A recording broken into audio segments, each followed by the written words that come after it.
La pression sociale. Être libre dans un monde qui observe. Il est facile de se croire libre quand personne ne regarde. Mais la vraie liberté se révèle sous pression, quand le monde observe, juge, attend, exige. C'est là que le stoïcisme devient une voie, une armure, une lumière. La pression sociale est une force invisible. Elle façonne nos gestes, nos silences, nos choix. Elle nous pousse à plaire, à nous conformer, à nous taire. Elle nous fait croire que notre valeur dépend du regard des autres. Mais le stoïcisme enseigne l'inverse, que notre valeur dépend de notre cohérence, de notre vertu, de notre fidélité à nous-mêmes. Ne regarde pas comment les autres te jugent. Regarde comment tu te juges toi-même. Musonius Rufus. Ce guide est une traversée en 7 chapitres. Il ne propose pas de fuir la société, mais de s'y tenir droit. Il ne promet pas l'indifférence, mais la souveraineté. Il ne cherche pas à nous rendre invisibles, mais invincibles. Nous explorerons le regard des autres, miroir ou prison.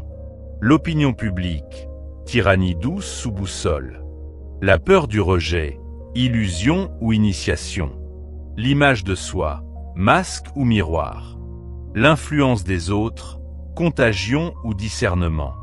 La conformité, confort ou compromission. La souveraineté intérieure, la seule vraie liberté. Chaque chapitre sera nourri de citations stoïciennes distinctes, d'anecdotes historiques et contemporaines, de pratiques concrètes et de rituels introspectifs. Car la pression sociale ne se combat pas par la rébellion extérieure, mais par la clarté intérieure. Celui qui suit la foule ne va jamais plus loin que la foule. Celui qui marche seul peut aller là où nul n'est allé. Zénon de Cityon. Le stoïcien moderne ne cherche pas à être aimé. Il cherche à être vrai. Il ne se plie pas aux attentes.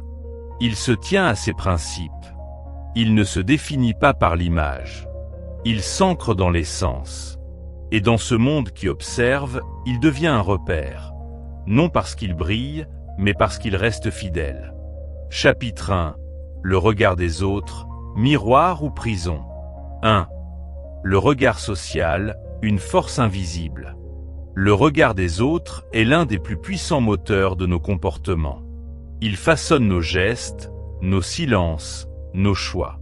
Il nous pousse à plaire, à nous justifier, à nous conformer. Mais ce regard est-il un miroir qui nous révèle, ou une prison qui nous enferme? Le stoïcisme enseigne que ce regard n'a de pouvoir que si nous lui en donnons. Il ne peut nous blesser que si nous nous identifions à lui. Il ne peut nous enfermer que si nous croyons qu'il nous définit. Celui qui se soucie de l'opinion des ignorants se condamne à vivre selon leurs erreurs. Musonius Rufus. 2. Marc Aurèle, l'empereur observé. Marc Aurèle, empereur de Rome, était sous le regard constant du peuple, du Sénat, de l'armée. Chaque geste, chaque décision, chaque silence était scruté. Pourtant, dans ses pensées pour lui-même, il écrivait « Ne laisse pas ton esprit devenir l'esclave de ce que les autres pensent ». Il se retirait chaque jour dans la solitude intérieure pour se rappeler que sa valeur ne dépendait pas de l'approbation, mais de la vertu. Il ne fuyait pas le regard, il le traversait. 3. Rosa Parks, la fermeté silencieuse. Rosa Parks, femme noire dans l'Amérique ségrégationniste, refusa de céder sa place dans un bus. Elle savait que tous les regards seraient braqués sur elle. Elle déclara « Je n'étais pas fatiguée physiquement. J'étais fatiguée de céder. » Son acte fut stoïcien, calme, lucide, aligné. Elle ne chercha pas à convaincre. Elle ne se justifia pas. Elle se tint droite, et le regard des autres devint le témoin de sa souveraineté. 4. Les pièges modernes du regard social. Aujourd'hui, le regard des autres est amplifié par les réseaux, les normes implicites, les attentes familiales, professionnelles, culturelles. Il peut devenir une obsession, que vont-ils penser? Une dépendance, j'ai besoin de leur validation. Une peur, je ne veux pas être jugé. Le stoïcien moderne ne cherche pas à fuir le regard. Il cherche à ne plus en dépendre. Il sait que ce regard peut être un miroir, mais qu'il ne doit jamais devenir une prison. 5. Pratique stoïcienne, se libérer du regard. Voici 3 pratiques concrètes pour transformer le regard social en miroir utile, non en cage invisible. Le rituel du miroir intérieur. Chaque matin, regarde-toi en silence. Pose cette question. Qui suis-je sans le regard des autres? Puis agis selon cette réponse. Le journal du regard. Chaque soir, note une action que tu as faite par peur du jugement. Puis reformule-la. Que ferais-tu si personne ne regardait? Ce journal devient un outil de libération. Le mantra de détachement. Répète chaque matin. Leur regard n'est pas ma loi. Ma vertu est mon repère. Ce mantra devient une armure douce contre la pression invisible. 6. Le regard des autres peut être un miroir, s'il nous aide à grandir. Mais il devient une prison, s'il nous empêche d'être. Le stoïcisme nous invite à ne pas le fuir, mais à le traverser. À ne pas le subir, mais à le transformer. Ce n'est pas le regard qui enferme. C'est la peur d'être vu autrement que vrai. Synthèse stoïcienne. La femme ou l'homme stoïcien ne cherche pas à plaire. Il cherche à être. Et dans cette fidélité à soi, le regard des autres devient un témoin, non un maître. Chapitre 2. L'opinion publique. Tyrannie douce sous boussole. 1. L'opinion publique, une mer changeante. L'opinion publique est instable, mouvante, souvent incohérente. Elle encense aujourd'hui ce qu'elle condamnera demain. Elle est faite de projections, de peurs, de modes. Et pourtant, elle influence nos choix, nos silences, nos ambitions. Le stoïcisme nous invite à ne pas fonder notre paix sur ce qui fluctue. Il nous enseigne que la vérité ne se mesure pas au nombre de voix, mais à la cohérence intérieure. Ce n'est pas parce qu'une foule acclame une idée qu'elle devient juste. Cléante. 2. Socrate, condamné par la majorité. Socrate fut condamné à mort par l'opinion publique athénienne. Il aurait pu fuir, se taire, se conformer. Il choisit de rester fidèle à sa conscience.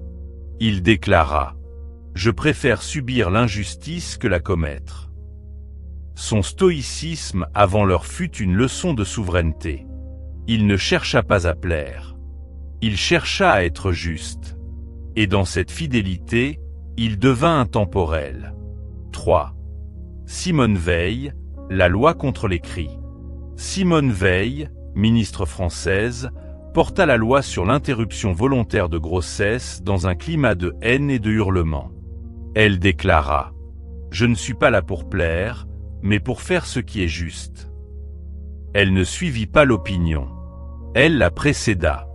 Elle ne se laissa pas définir par les cris. Elle se tint droite, stoïcienne dans l'action. 4.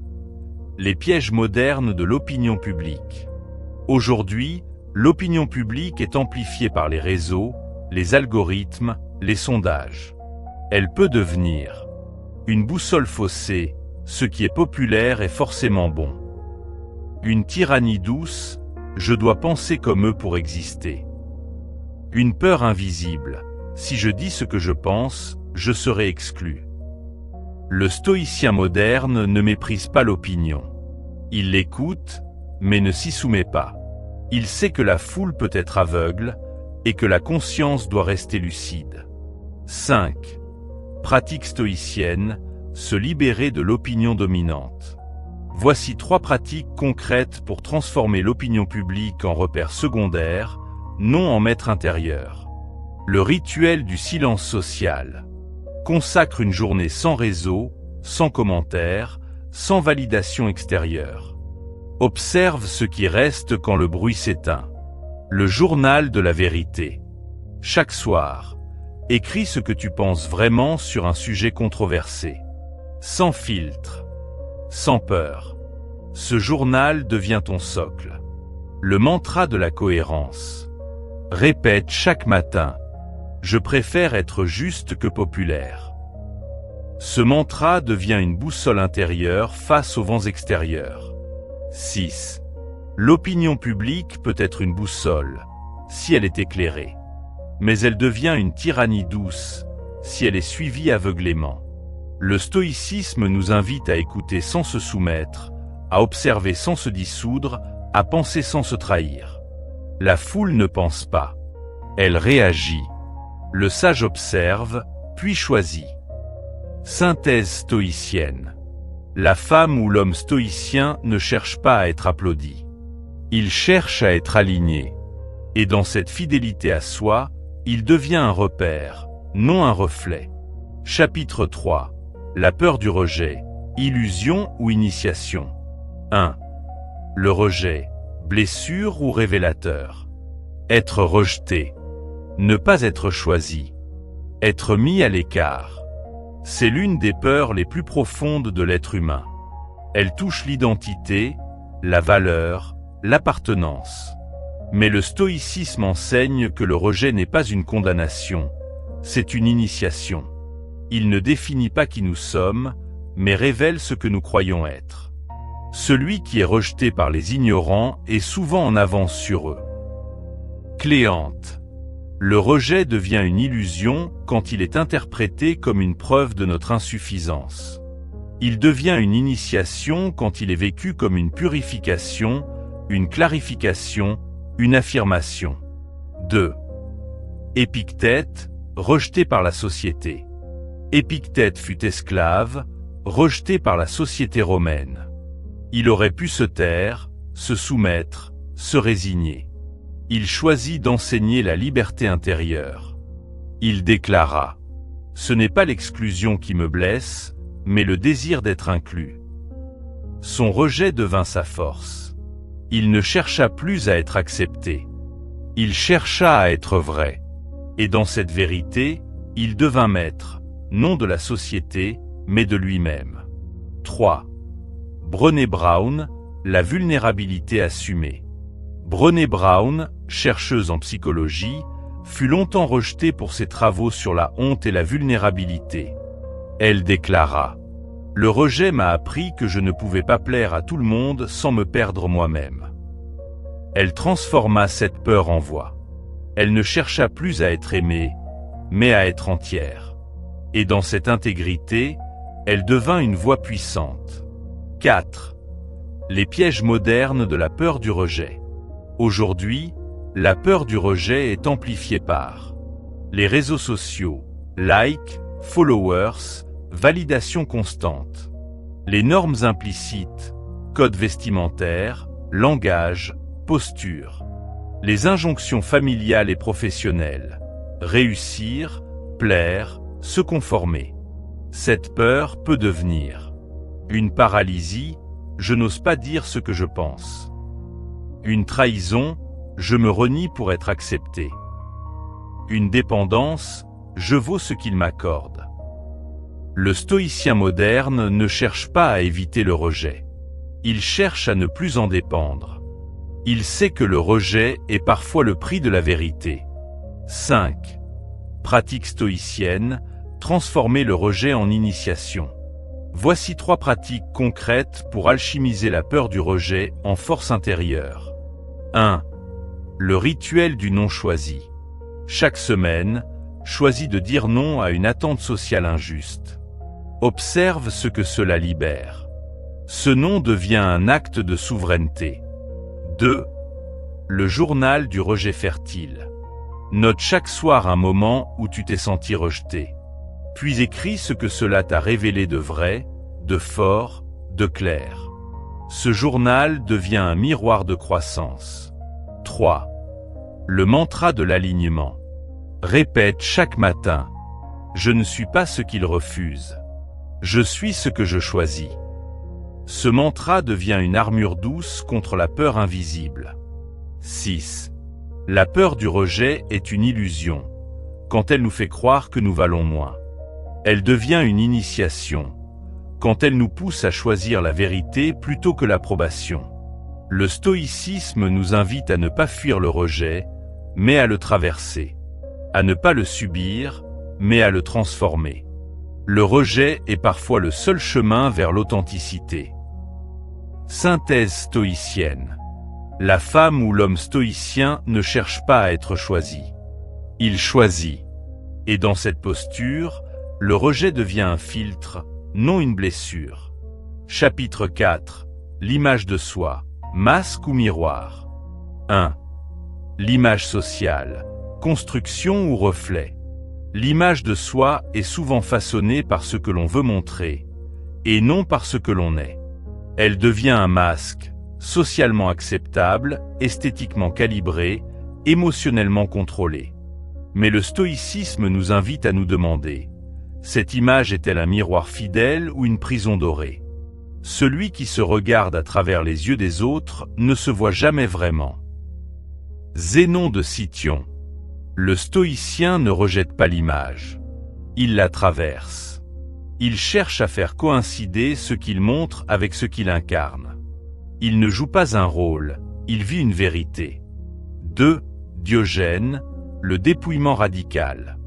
Diogène de Sinope vivait dans un tonneau, refusait les conventions, se moquait des apparences.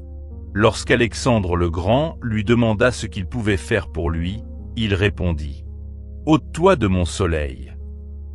Il ne cherchait ni à impressionner, ni à séduire. Il incarnait une image brute, alignée, libre. Son dépouillement était une provocation, mais surtout une purification. 3. Lady Gaga, entre masque et vérité. Lady Gaga, icône pop, a longtemps joué avec les masques, les costumes, les identités. Mais dans ses interviews les plus intimes, elle déclara « Derrière chaque masque que j'ai porté, il y avait une douleur que je ne voulais pas montrer. » Son parcours est stoïcien dans sa quête, passer du masque à la vérité. Elle ne rejette pas l'image, elle cherche à la rendre transparente. 4. Les pièges modernes de l'image de soi. Aujourd'hui, l'image est omniprésente. Sur les réseaux, filtres, poses, récits calibrés. Dans le travail, posture professionnelle, langage codé. Dans la vie intime, rôle social, apparence maîtrisée. Ces masques peuvent devenir des prisons, je ne peux pas être moi. Des mensonges, je montre ce qu'on attend. Des fuites, je me cache derrière ce que je projette. Le stoïcien moderne ne cherche pas à être invisible. Il cherche à être transparent. Il ne joue pas un rôle, il incarne une cohérence. 5. Pratique stoïcienne, dépouiller l'image, révéler l'essence. Voici 3 pratiques concrètes pour transformer l'image sociale en miroir fidèle. 1.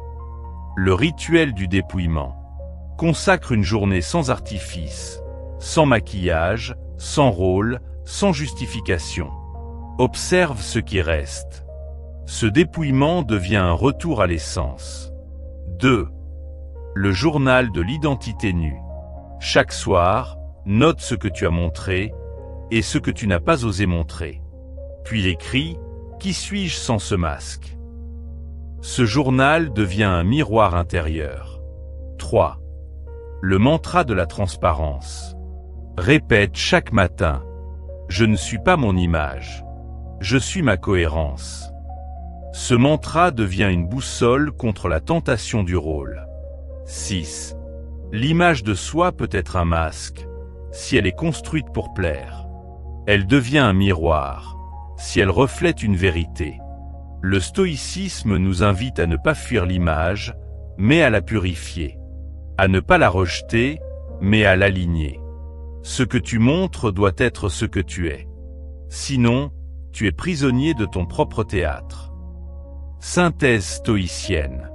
La femme ou l'homme stoïcien ne cherche pas à séduire. Il cherche à incarner. Et dans cette incarnation, l'image devient lumière, non camouflage. Chapitre 5. L'influence des autres, contagion ou discernement. 1. L'influence, invisible mais décisive. Nous sommes des êtres sociaux. Nos pensées, nos émotions, nos choix sont influencés, subtilement, puissamment, par ceux qui nous entourent. L'influence peut être élévation ou contamination. Le stoïcisme nous invite à ne pas subir cette influence, mais à la choisir. La compagnie des hommes vertueux est un feu qui éclaire. Celle des insensés est une fumée qui étouffe. Musonius Rufus. Le stoïcien ne fuit pas les autres. Il les observe. Il ne se laisse pas modeler. Il choisit ce qui le façonne. 2. Sénèque et Néron, l'influence tragique. Sénèque fut le précepteur de Néron. Il tenta d'influencer l'empereur vers la sagesse, la modération, la justice. Mais Néron céda à d'autres influences, la flatterie, la peur, la cruauté. Sénèque, lucide, écrivit : celui qui veut guider un homme sans volonté marche avec un vent contraire. Il comprit que l'influence n'est rien sans discernement, et que même le sage peut être emporté s'il ne se retire pas à temps. 3. Serena Williams, la bulle protectrice. Serena Williams, championne de tennis, déclara un jour : j'ai appris à ne pas laisser les voix extérieures devenir ma voix intérieure. Elle choisit ses influences, sa sœur, ses entraîneurs, ses valeurs. Elle se protégea des critiques, des attentes, des projections. Elle incarna le discernement stoïcien dans un monde saturé d'opinions. 4. Les pièges modernes de l'influence invisible. Aujourd'hui, l'influence est partout. Les réseaux sociaux, modèles, tendances, comparaisons.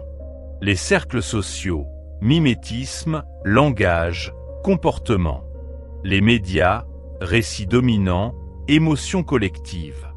Sans discernement, cette influence devient une contagion émotionnelle, peur, colère, euphorie. Une dilution de l'identité, je pense comme eux pour ne pas être seul. Une perte de souveraineté, je fais ce qu'on attend, pas ce que je choisis. Le stoïcien moderne ne se coupe pas du monde. Il filtre. Il ne méprise pas les autres. Il choisit ses modèles. Il ne se laisse pas emporter. Il s'ancre. 5. Pratique stoïcienne, choisir ce qui nous façonne. Voici 3 pratiques concrètes pour transformer l'influence en élévation. 1. Le rituel du cercle vertueux. Fais la liste des 5 personnes que tu fréquentes le plus. Pour chacune, demande-toi : est-ce que cette personne m'élève ou m'épuise ? Puis choisis consciemment qui tu laisses t'influencer. 2. Le journal des influences.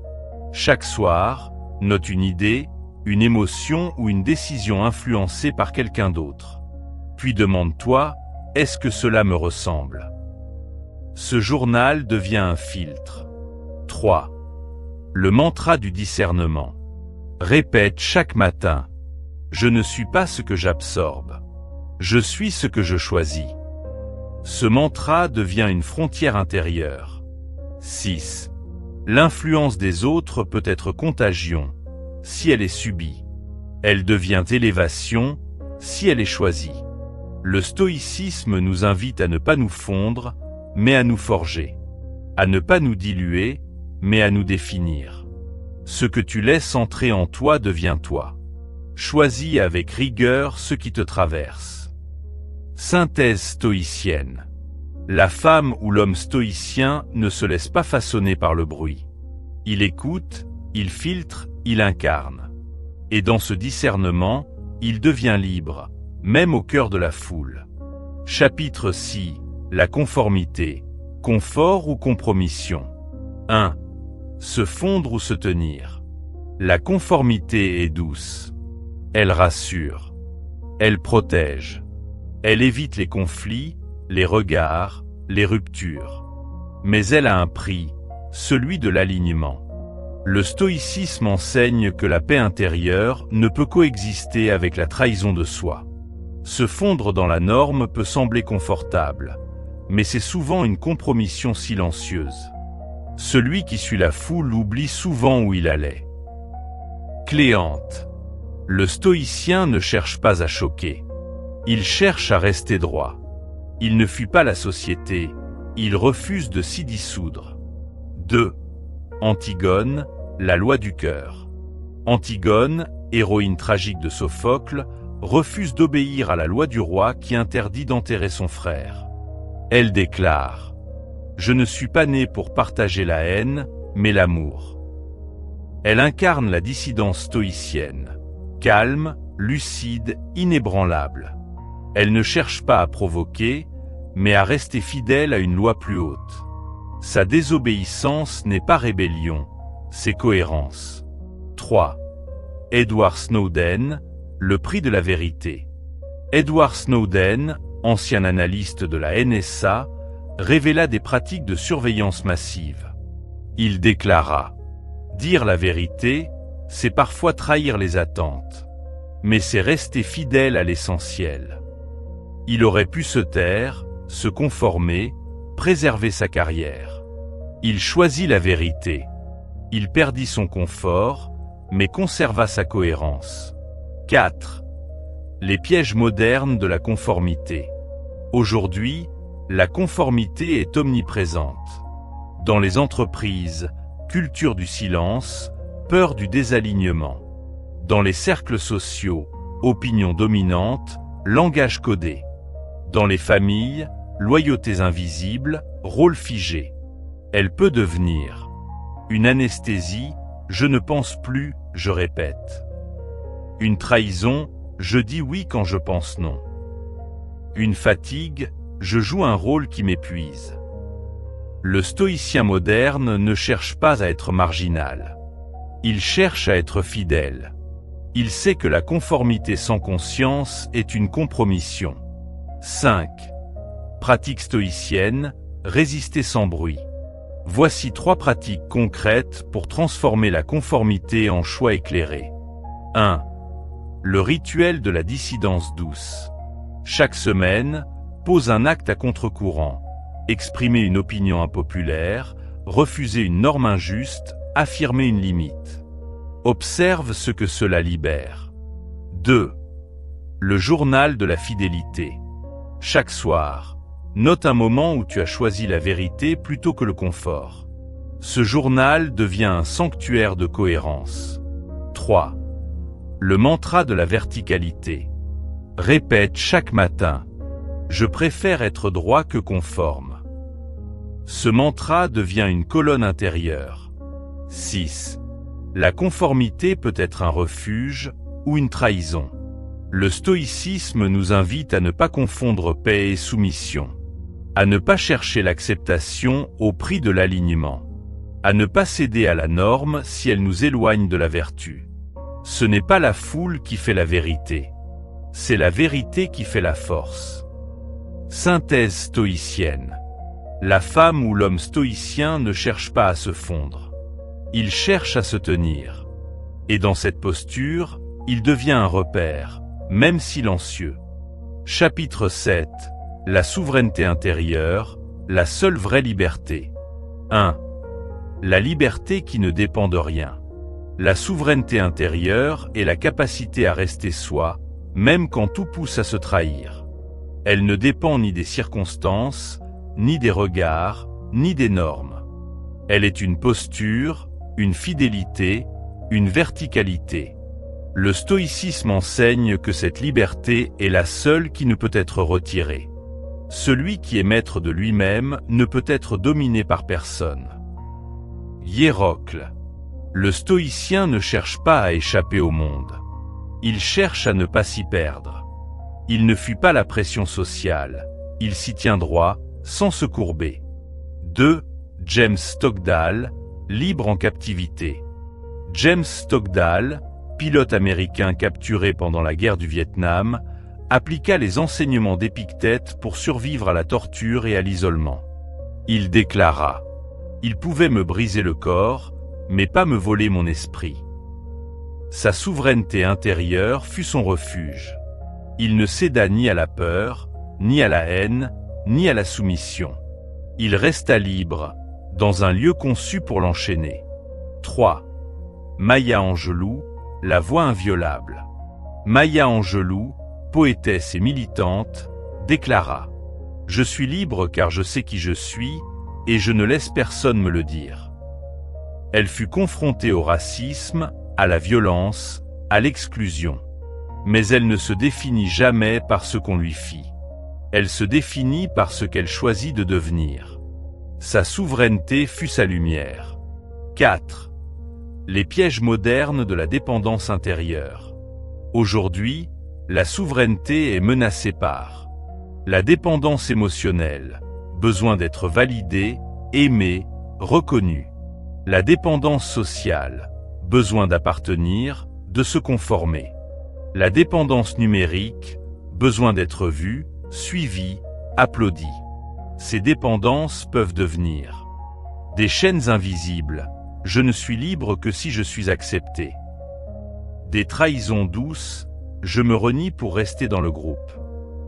Des fatigues chroniques. Je joue un rôle qui m'épuise. Le stoïcien moderne ne cherche pas à être seul.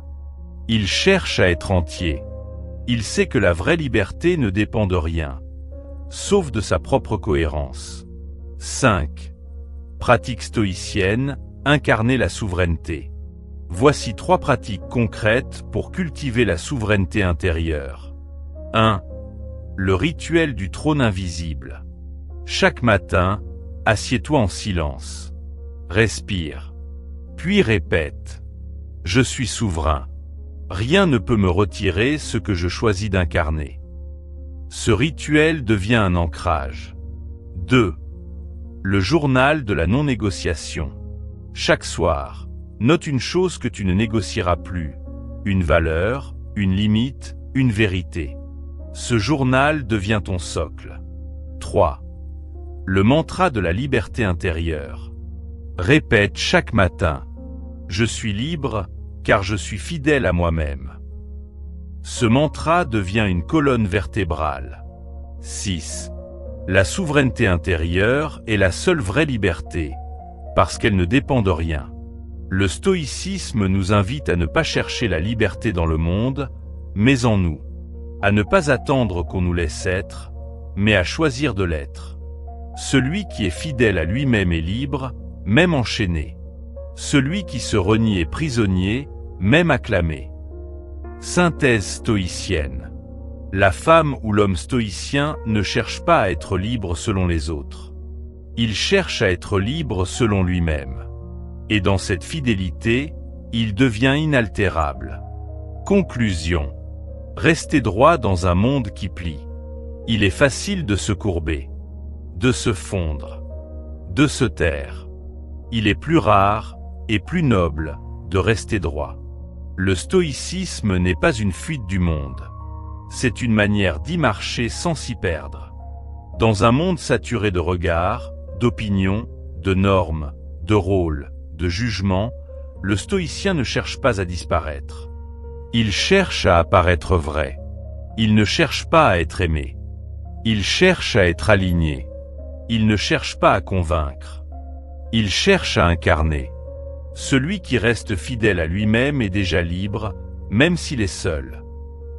Synthèse stoïcienne. À travers ces 7 chapitres, nous avons vu que la pression sociale n'est pas un ennemi extérieur. C'est une épreuve intérieure. Elle révèle nos attachements, nos peurs, nos dépendances. Mais elle peut aussi devenir un feu de clarté, une forge de cohérence, un appel à la souveraineté. Ce que le stoïcien apprend à travers la pression sociale. À ne plus être esclave du regard des autres. À ne plus se soumettre à l'opinion dominante. À ne plus craindre le rejet. À ne plus se cacher derrière une image. À ne plus absorber l'influence sans discernement. À ne plus se conformer par fatigue. À ne plus négocier sa vérité. Il apprend à se tenir. À choisir. À trancher. À marcher. La liberté n'est pas de faire ce que l'on veut. C'est de ne plus se trahir. La souveraineté intérieure n'est pas un luxe. C'est une nécessité. Elle est la seule vraie liberté, parce qu'elle ne dépend de rien. Elle ne se réclame pas. Elle se construit. Elle ne se crie pas. Elle se vit. Et dans ce monde qui observe, qui juge, qui attend, le stoïcien devient un repère silencieux. Non parce qu'il s'impose, mais parce qu'il s'incarne. Abonne-toi dès maintenant pour apprendre à maîtriser tes émotions, affronter les épreuves et cultiver une paix intérieure durable. À la prochaine pour d'autres enseignements.